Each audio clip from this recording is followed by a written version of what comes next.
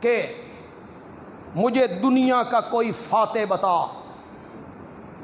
مجھے دنیا کا کوئی فاتح بتا جس نے ملک فتح کیا ہو اور قتل و غارت کا بازار گرم نہ کیا ہو۔ تم افغانستان کو بھول گئے ہو، تم امن پسند ہو۔ افغانستان میں تم نے کیا کیا؟ نوجوان لڑکیوں کو تم نے ہیلی کاپٹروں کے ذریعے اٹھایا، ان کے کپڑے اتار کے تم نے نیچے پھینکے، عزتوں سے کھیلے، بچوں کو نیزوں کی امیوں پہ تم نے اچھالا، نوجوانوں کو تہہ تیگ کر کے رکھ دیا، تم نے بوڑھوں تک کو معاف نہیں کیا۔ تم نے افغانستان میں، کشمیر میں، فلسطین میں، بوسنیا میں تم نے کیا کیا تھا؟ آؤ میں تمہیں اسلام کا نبی بتاتا ہوں جو مکے میں فاتح بن کے آیا تھا اور اس نے خون کا ایک قطرہ بھی کسی کا نہیں بہایا تھا۔ بتاؤ ایسا فاتح؟ تم مقابلہ کرتے ہو نبی پاک کا؟ خون کا ایک قطرہ نہیں بہایا گیا۔ بتاؤ مجھے کوئی فاتح،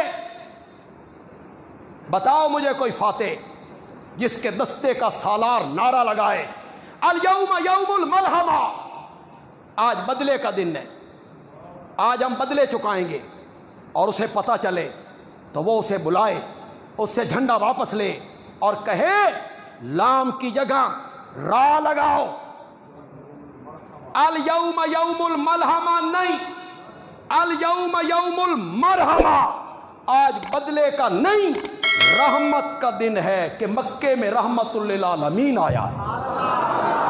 بتاؤ لوگوں کو، سوشل میڈیا پہ کام کرنے والے نوجوانوں، کام کرنا چاہتے ہو، مقابلہ کرنا چاہتے ہو تو یوں مقابلہ کرو۔ ایسا فاتح دنیا نے کبھی نہیں دیکھا۔ تم نے املاک لوٹی، تم نے جائیدادوں پہ قبضے کیے، تم نے زمینوں پہ قبضے کیے۔ یہ بات جو میں آج کرنے لگا ہوں شاید آپ سے پہلے، اب سے پہلے آپ میں سے کئی لوگوں کو پتہ نہ ہو، شاید کچھ کو پتہ ہو لیکن کئیوں کو پتہ نہ ہو۔ یہ جو مکے سے مہاجر نکل کے گئے تھے، ابو بکر صدیق کا مکان مکے میں نہیں تھا، مسفلہ محلے میں تھا، مسفلہ محلے میں تھا۔ میں نے وہ مکان دیکھا تھا سن 1987 میں، وہاں ایک مسجد بنی ہوئی تھی، اس مسجد کا نام تھا مسجد صدیق، مسفلہ محلے میں۔ حضرت عمر کا مکان کہاں تھا؟ مکے میں۔ حضرت عثمان کا مکے میں، حضرت علی کا مکے میں، حضرت طلحہ کا مکے میں، حضرت زبیر کا مکے میں، عبد الرحمن ابن عوف کا، بولو زور سے بولو، ان سب کے مکان مہاجرین کے مکے میں تھے۔ مکہ فتح ہو گیا تو چاہیے تو یہ تھا کہ نبی پاک یہ مکان انہیں واپس کرتے، ابو بکر اپنے مکان میں چلے جاؤ، عمر اپنے مکان میں چلے جاؤ، عثمان اپنے مکان میں چلے جاؤ، وہ مکان واپس کرتے، دکانیں واپس کرتے۔ مجھے بتاؤ دنیا کا کوئی فاتح جس نے مکہ فتح کر لیا ہو اور اس کے بعد اعلان کیا ہو کہ مہاجرین کے جن مکانوں میں مشرکین کا کوئی بندہ بیٹھا ہوا ہے ہم وہ مکان واپس نہیں لیں گے، ہم انہی کے سپرد کر دیں گے۔ بتاؤ دنیا کا کوئی فاتح جو میرے نبی کا مقابلہ کرے۔ ایک خون کا قطرہ نہیں گرا، ایک بندہ بھی قتل نہیں ہوا، اور میرا نبی مکے کا فاتح بن کے آ گیا۔